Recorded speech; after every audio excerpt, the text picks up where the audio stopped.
রাজনৈতিক অনিশ্চয়তা, আইনশৃঙ্খলা পরিস্থিতির অবনতি, নিত্যপণ্যের উচ্চ মূল্যের কারণে ভোগান্তি ছিল ফেলে আসা বছর 2025-এ। তাই তো নতুন বছরে কেউ চায় ব্যবসা বাড়ুক আগের বছরের চেয়ে, কেউ ঘুরে দাঁড়াতে চান ফেলে আসা বছরের সংকট কাটিয়ে, কারোর প্রত্যাশা কমুক নিত্যপণ্যের দাম। 2026-এর জন্য এমন সব প্রত্যাশার কথা জানিয়েছেন বিভিন্ন শ্রেণী পেশার মানুষ। রঞ্জিবুল মিজানের রিপোর্টে বিস্তারিত, ছবি তুলেছেন হাবিবুর রহমান।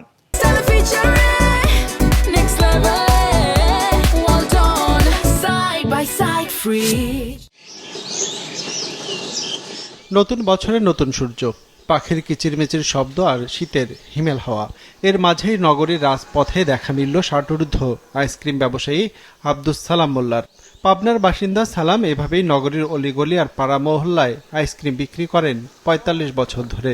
কখনো ১,০০০ টাকা আয় হয়, আবার কখনো নামে অর্ধেকে। তাই দিয়ে চলে তার সংসার। নতুন বছরে তার চাওয়া ব্যবসা বাড়ুক ফেলে আসা বছরের তুলনায়। আমি যখন প্রথম আইসক্রিম বিক্রি করি, আমি পেটি দিয়ে আইসক্রিম বিক্রি করি। আমি ওই সময় আইসক্রিম বেশি আপনার 10 পাই, 5 পাই, 4 আনা, 8 আনা, 1 টাকা হাইস। আমরা তো আশা করি, আমরা গরিব মানুষ, আমরা যাতে একটু জিনিসপত্রের দাম একটু কম হোক। জীবন সংগ্রামে আরেক সৈনিক হাবিবুর রহমান। হাতুড়ির আঘাতে লোহা পিটিয়ে চলে যার সংসার। 25 বছর যাবৎ রাজধানীর 6 নং সেক্টরের এই ছোট্ট কামারশালায় কাজ করেন হাবু। এখান থেকে দিনে আয় আসে 1 থেকে 1,500 টাকা। উচ্চ মূল্যের বাজারে তা দিয়ে 5 জনের সংসার চালানো কঠিন তার জন্য। তাই তো নতুন বছরে তার আশা কমে আসুক নিত্যপণ্যের দাম। 700-800 টাকা হাজিরা দিই, এতে এইগুলা দিয়ে দেখা গেল মনে করেন আমার গরুর পোষায় না। আমার চাওয়ার আল্লাহর কাছে যে চালাই এমনি চলবো।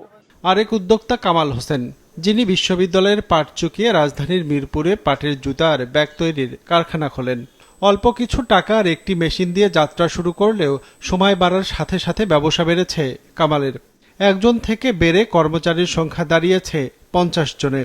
গেল বছর 2025-এ অর্থনৈতিক সংকট, রাজনৈতিক অনিশ্চয়তা ও আইনশৃঙ্খলা পরিস্থিতির অবনতির কারণে ব্যবসায়ের মন্দা কেটেছে তার। এরপরেও নতুন বছর আশায় বুক বেঁধেছেন ব্যবসা বাড়ার প্রত্যাশায়। গত বছরটা কাজ কম হয়েছে, তবে এই নভেম্বর থেকে আমাদের ইনশাল্লাহ কাজের প্রেশার বাড়তেছে। আস্তে আস্তে আশা করি সামনেও আমাদের কাজ ভালো হবে। নতুন বছরে এমন আশা সব শ্রেণী পেশার মানুষেরই। তারপরেও টিকে থাকার এই সংগ্রামে বড় বাধা দ্রব্যমূল্যের ঊর্ধ্বগতি, যার চাপ পড়বে জনগণের উপর। ফলে সংকট অব্যাহত থাকবে জীবনযাত্রার ব্যয়ে। এমন কথাই বলছিলেন বেসরকারি চাকুরিজীবী হাদিউল ইসলাম। তার মতে, এমন সমস্যার সমাধানে নির্বাচিত সরকারকে নজর দিতে হবে মূল্যস্ফীতি কমিয়ে আনতে। কখনো কখনো ভালো, কখনো কখনো খারাপ, সবকিছু মিলে শেষ হয়েছে একটা বছর।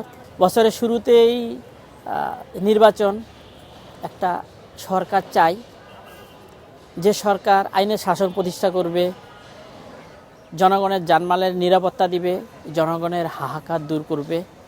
এভাবে আমরা এগিয়ে যেতে চাই। এত সব অনিশ্চয়তা কাটিয়ে মানুষের জীবন জীবিকা আরো সহজ হবে, সেই প্রত্যাশায় দেশের সকল মানুষের 2026-এ। রঞ্জিবুল মিজান, বিজনেস রিপোর্ট, মাছরাঙ্গা টেলিভিশন।